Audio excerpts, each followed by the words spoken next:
আসসালামু আলাইকুম, সবাই কেমন আছেন?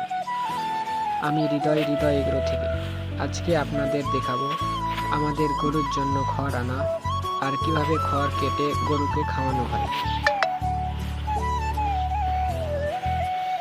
একটি গরুর জন্য ভালো খড় অত্যন্ত জরুরি। আমাদের খড়ের পালা থেকে খড় এনেছি, কারণ ভেজা খড় বা নষ্ট খড় গরুর জন্য ভালো না। ভেজা খড় বা নষ্ট খড় গরুকে খিলালে গরুর সমস্যা হতে পারে, বিভিন্ন রকম অসুখ হতে পারে, যেমন ডায়রিয়া।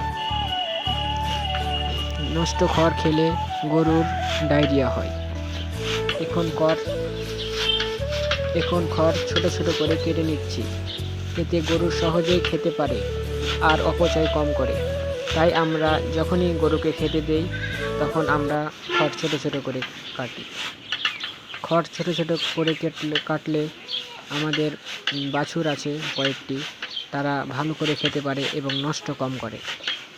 গাভী বড় করে কেটে দিলেও বড় গাভীগুলো খড় ভালোভাবেই খেয়ে নেয়, কিন্তু অপচয় করে। অপচয় বেশি হলে আমাদের লোকসান হতে পারে। তাই আমরা কম কম করে খড় দেই এবং ছোট ছোট করে খড় দিই। ছোট ছোট করে কেটে খড় দিলে আমাদের গরুগুলো অনেক ভালোভাবে খেয়ে ফেলে। আমরা সব সময় চেষ্টা করি গরুকে খাওয়ানোর সময় খেয়াল রাখি যেন পরিষ্কার আছে কিনা। পরিষ্কার থাকা খাবার পেলে গরু সুস্থ থাকে আর দ্রুত বাড়ে। খাওয়ানোর সময় সব সময় খেয়াল রাখতে হবে পরিষ্কার আছে কিনা। ভালো খাবার পেলে গরু সুস্থ থাকে আর দ্রুত বৃদ্ধি পায়। তাই আমরা পরিষ্কার পরিচ্ছন্ন খাবার আমাদের গরুকে খেতে দিই এবং অনেক সময় খড় ছোট ছোট কেটে আমাদের ছাগলকেও খেতে দেই।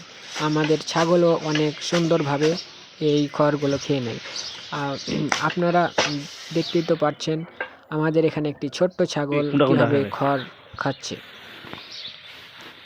খড় খেতে আমাদের ছোট ছাগলগুলোও পারে, কারণ আমরা ছোট থেকে তাদের অভ্যাস করে নিয়েছি। আমি বলে করে খেতে দিচ্ছি, কারণ প্রতিটা গরুর জন্য এক বল করে আমি খড় দিব, কারণ আমি এখন কম কম করে খেতে দিব। তারপর তার কিছুক্ষণ পরে আমি তাদের পানি খেতে দেব। আমি পানি খাওয়াই, পানির মধ্যে মিশিয়ে দেই খোল ভেজানো পানি, খুদ, গরুর ফিট এবং গমের ভুসি। এটি মূলত আমাদের গরুগুলোকে খিলাই। আমাদের যদি ভিডিওটা ভালো লাগে তাহলে একটি লাইক দিন, কমেন্ট করুন এবং নতুন নতুন খামারের ভিডিও পেতে সাবস্ক্রাইব করুন।